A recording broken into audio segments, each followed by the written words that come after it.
and delighted to say, joining me today is commentator Sam Armstrong. Good morning to you. Good morning. So much. I mean, just so much to talk about today. We're going to, I mean, I want to actually, I'll put the number out for you guys because I'd love you to get in touch. I'm sure you do want to. I know you've been calling in to Jez's show this morning about this, but the ex-Royal Marine. So, you know, he writes a Facebook post in the middle of the Southport riots, at the time when everyone did think that it was an illegal migrant, a boat migrant who had committed those awful crimes at Southport, leaving 3 children dead, 8 life-changing injuries, 8 children and 2 adults as well. And he wrote something, but he wasn't even trying. I mean, literally, he was absolutely categoric in talking about peaceful protest. Write to your councillor, write to your MP, you know, organise meetings. I mean, he actually was blatant, open about that. But he basically got acquitted after 17 minutes. He's now been banned from working with children. I mean, you know, including his own daughter's kids' football team, because basically, oh well, you know, could be a risk. I mean, he was charged with hate speech. He got acquitted. He's still not allowed to work with children. He's now suing the local so-called safeguarding board for 25 grand. What is your reaction to that? Well, the number to call is 0344 499 1000. Text the word talk in your message to 87222. Get in touch with us on X at TalkTV. Calls are charged at the national rate. Text cost 1, standard network rate message. Sam, you do a lot of work with the Free Speech Union as well. I mean, that case brought against Jamie Michael was bad enough, given the Facebook post. It wasn't a he said, she said. I mean, it was there in black and white. We know what he wrote. But the fact that he's been stopped from doing this wonderful volunteer work that he does with actually 2 different football teams is outrageous. Yeah, Jamie's a mate of mine. Let me tell you a little bit about him. He grew up in the Pennycraig, the same part of South Wales that he still lives in. He was a brilliant footballer. He got called up to join the Manchester United kids team. He played for Wales as a 14, 15 and 16-year-old and went off to play professional football, including playing for Cardiff for a little while. His career fizzled out with a couple of injuries and he joined the Royal Marines, and while there he served his country with enormous distinction. And having sat opposite him and heard him tell me about what he saw in Iraq, I can only imagine. And what has his country given him in response to that? Exactly. It has taken the fact that he coaches his daughter's football team out of his spare time so that he can encourage his daughter to play football, like a lot of dads. And it has used it as a weapon against him. And one element I think of this is really important, which is, and I'm sorry to make it political, but I think it is political. When he posted that video in the aftermath of Southport, did very well. Yeah, sorry, a video rather than a post, It did very well locally because a lot of people know him. I've been to Pennycraig with him and I can tell you, everybody there knows Jamie. And he was reported by whom? By a staffer working for the local Labour Assembly member. Of course he was. Buffy Williams, the Assembly member there. She reported him to the police. Buffy? Buffy. She's there you called go. Buffy. Case closed.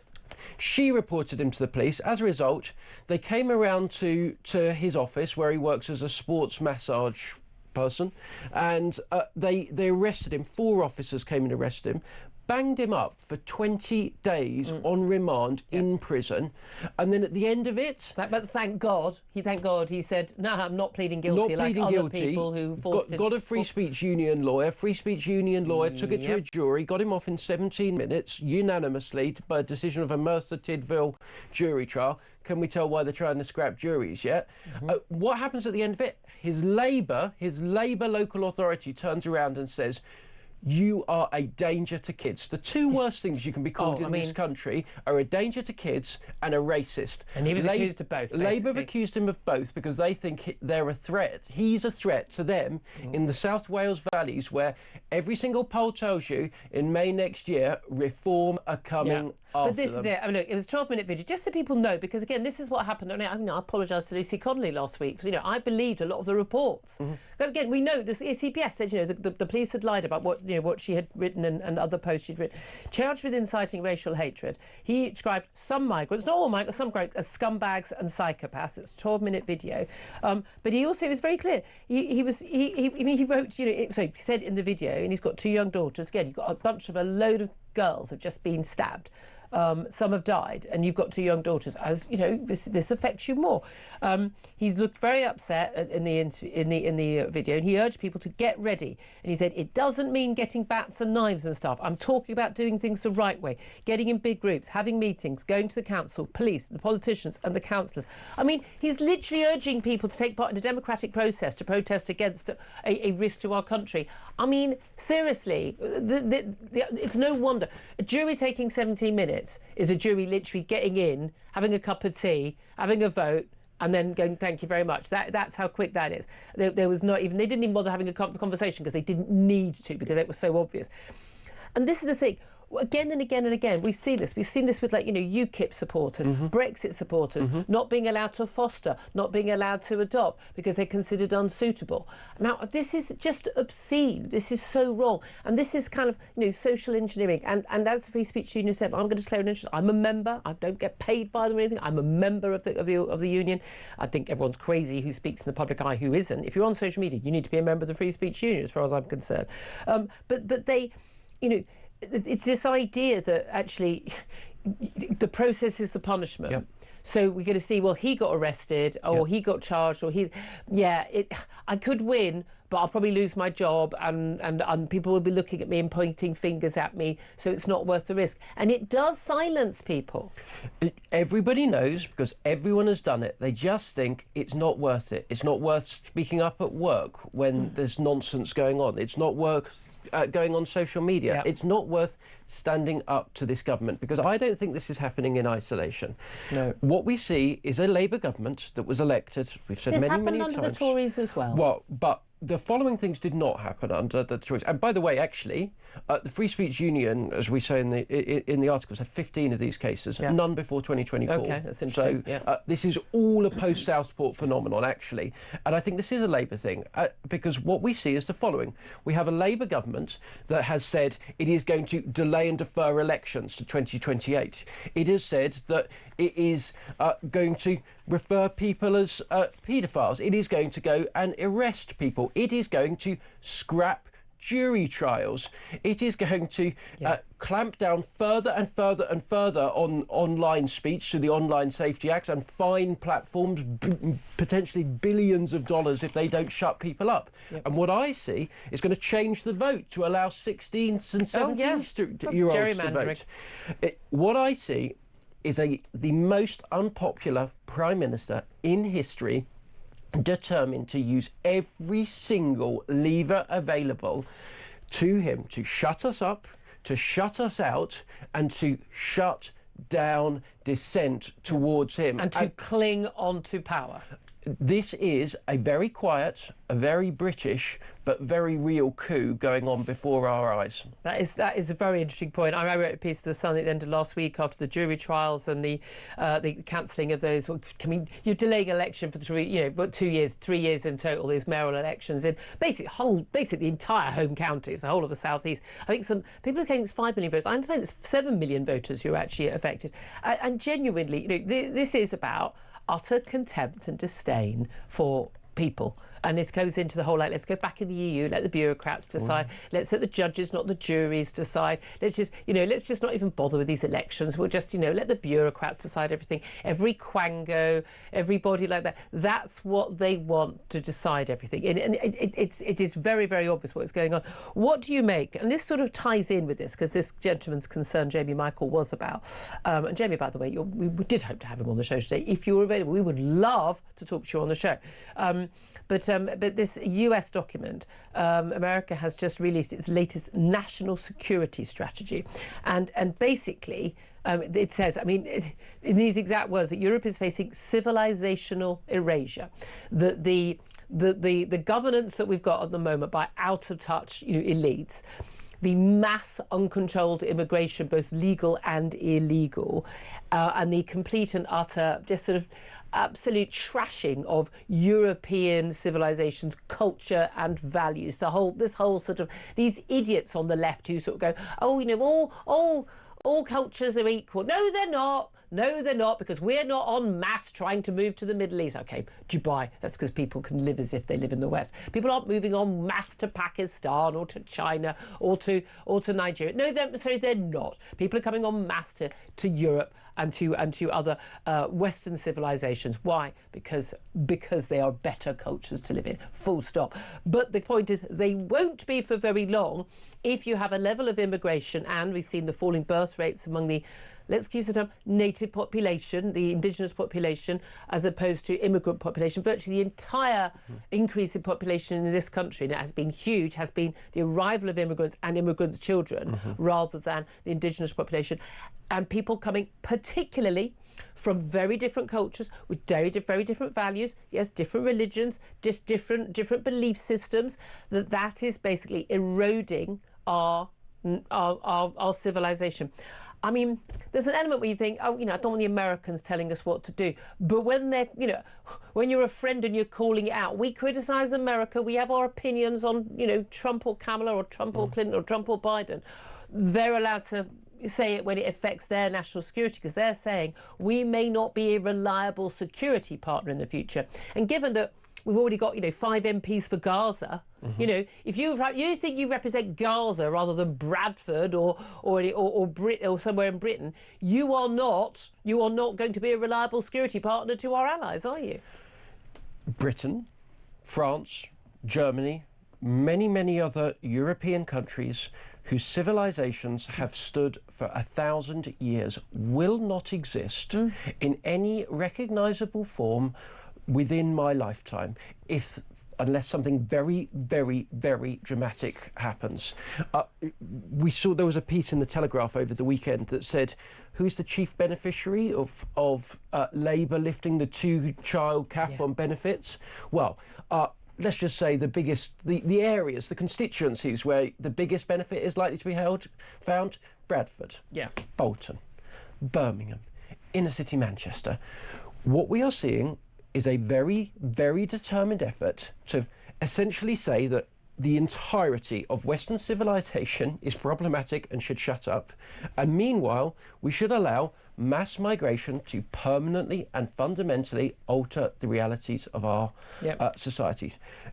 J.D. Vance, Donald Trump are right when they say, to an extent, and this is by no means universal, but to an extent, the enemy is within.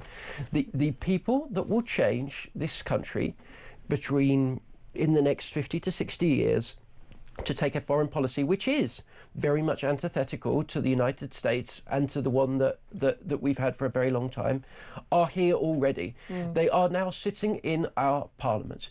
Do you honestly think that those 5 Gazan MPs are just going to stay 5 Gazan MPs? No. They're going to grow. And when they do... And it's sectarian voting. It's people voting for someone because they share their religion or their heritage background. No, it's not. That's not healthy. That's not healthy. I don't vote for someone because of their religion. It's because they share their... And I'm sorry to put it this highly, it's because they share their prejudice. The vast majority of their voters are motivated by a bizarre, racist, just call it what it is, racist hatred of Israel and Jews.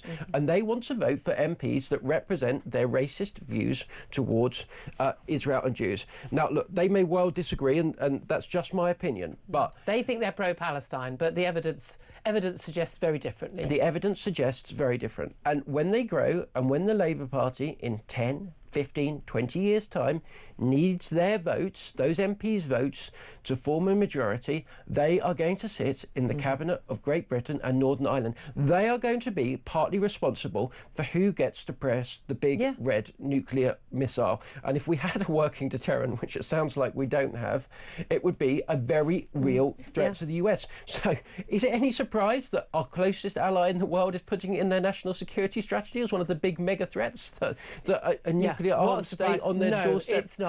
might be taken over? They're calling it like it is. And again, it's important that they do, because we do need to have these conversations without everyone getting all squeamish. And, again, for me, it's about culture more than anything else. But again, it's just like, what do you think is British people? If you talk about this on social media, people go, oh, what do you mean by British values? Wait, you don't know.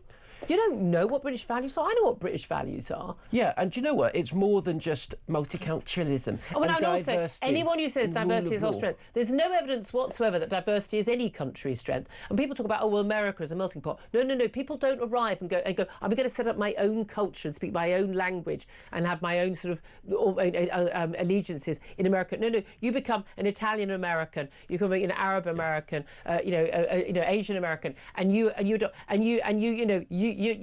put your hand over your heart when the flag is raised, and you sing the national anthem, and you ascribe to those values. That's a very different. It's about come here from wherever you come from, but you join this culture. It's a very different thing from what Europe's done, and Britain, France, and Germany have made a terrible job of this, which is come over here, bring your culture, bring your values, carry on. You can have your Sharia courts, you can do all this, that we can all make a little bit of a fuss about FGM, and they go and then they talk to daughters, kids in school, like my daughter and her friends, about FGM. Yeah, not a risk. No risk among our friends. Why don't you tackle the people who it's a risk among? And then they pretend that we need to tackle the outliers. No, these aren't outliers. This is a culture that, you're bringing in cultures from a number of different countries, from a number of different parts of the world, which are totally alien.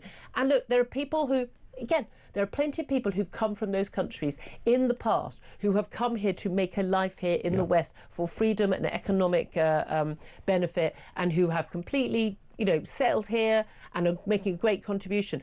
Often, interestingly, it is their children. Yeah. And we've seen this actually, again, and no one sensible is saying, second generation, everyone's a terrorist, or everyone, not saying anything remotely like that, just before the idiots try and say I am. But in the cases where we have seen Islamist terrorism, which is the single biggest threat to people's safety in this country, in terms, it's not the far right. It is largely either immigrants or the children of immigrants who often feel they're caught between two different cultures and they haven't felt assimilated. We need to deal with that, and you can't deal with it when you bring in another 2 million people every year. Yeah, I can't actually put it any better. I was in Washington, D.C. in America, being driven by a Pakistani American, and he was very keen to point this out, Pakistani American cab driver, and he said to me, I don't understand what's going on in Britain. You have millions of people coming over from Pakistan and attempting to recreate Pakistan in Britain. Why don't you stay in Pakistan? As he said, I left Pakistan because I didn't want to live in a Muslim country, because it was a basket case, because it was being run really badly. So I came to live in what he described in America as a Christian country. Broadly, it applies Judeo-Christian values, as our country certainly did.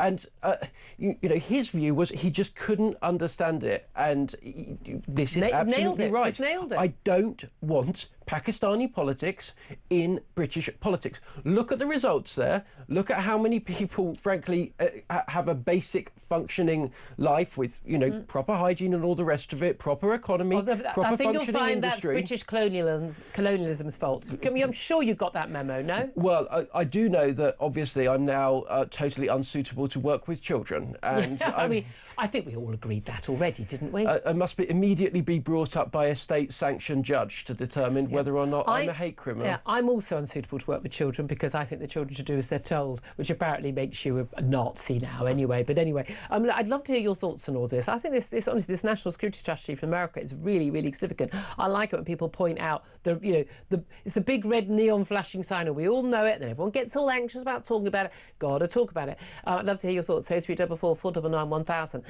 One person who does talk about a lot of this stuff is Nigel Farage. Doesn't actually go as far as I think a lot of people would like. There's all these fallings out over the years with various people. But he's now, not only have we got all those childhood racism claims and the playground stuff. Now, I'm sorry, I'm of the view that Nigel Farage was probably a nasty little piece of work when he was at his boys' public school back in the 70s and 80s. I think a lot of people were. I think that was probably the norm at boys' public schools. I don't think I would have liked Nigel Farage very much when he was at school, but I know certainly in the adulthood, I've known him for, about 30 years. I have never heard him, genuinely never heard him say anything even close to being racist. If I thought he had, I would have said it. I would have spoken out about it. I really, really would have. But he's now been reported to the police over election fraud, over election expenses in Clacton, the last general election. Now, it's outside the normal 1-year statute limitations. It's a report from Richard Everett. He's a former Reform councillor. He was a member of the campaign team that won him his seat. But he's also someone who basically was thrown out of the party. The Reform spokesman claimed he was expelled from Reform in August for allegedly sexually inappropriate behaviour in the party's Clacton office. Those claims are denied, I must stress. But it does look like a disgruntled former employee has basically decided to sort of throw Nigel Farage under the bus. Now, I don't know whether the election expenses were to the letter or not. I think an awful lot of election expenses in this country aren't to the letter. It's 20 grand for the local constituency campaign, which is virtually nothing. And then was it 20 million for the national campaign? I think we've got a massive problem with election spending and election funding in this country. We need to get to the bottom of that. But it does seem to me we're just getting one thing after another thrown at Nigel Farage. Why? Because he's ahead in the polls. And that's why it's happening. Who are we kidding? Yeah, there is a concerted, organised attempt to denigrate, to discredit and to destabilise Nigel Farage being launched. And I don't normally talk in these terms, but I would say it quite clearly, by the establishment. That is who... Aren't you part of the establishment? Well, if I am, they've never told me so. Do you get a membership card? I mean, is it laminated? It certainly hasn't felt like it at times. But look, there are, every single day, newspaper journalists that are being put on to get Nigel campaigns. And the big question is, will it stick? Or have the British public perhaps had enough of these kind of stories, had enough of all of a sudden someone's doing very well, threatening the established order of things, and, you know, I do want people to play by the book. I'm not entirely sure that everyone who's come up against Nigel Farage, I mean, 7 seats that he fought and lost, that they played by the book. I don't think any political party plays completely by the book on these things. I don't think they've done. There have been plenty of cases where it's been some very clear question marks about the campaigns against Nigel Farage and everything but the kitchen sink thrown at him. It is important that everyone does. Well, yes. On the other hand, why now? Yeah.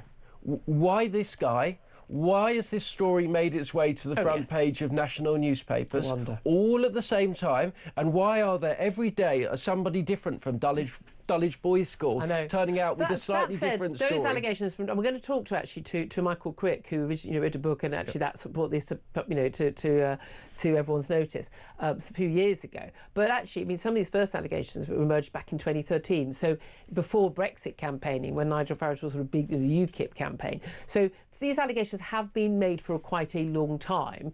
And there are enough people making these allegations that a lot of people might go, no smoke without fire. Again, as I say, I think that he probably said some pretty nice things, but the point that he made on Friday, which is a very powerful press conference at the BBC, is like, this is at a time when you were showing, 8.5 Hot Mum and goodness knows what, and the black and white minstrel show and things.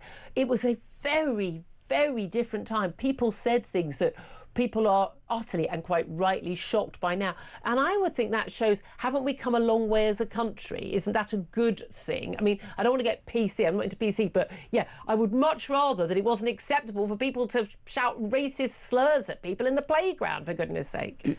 Julia, I am not a member of the Reform Party. I didn't vote Reform at the last election. I am a member of a different political party.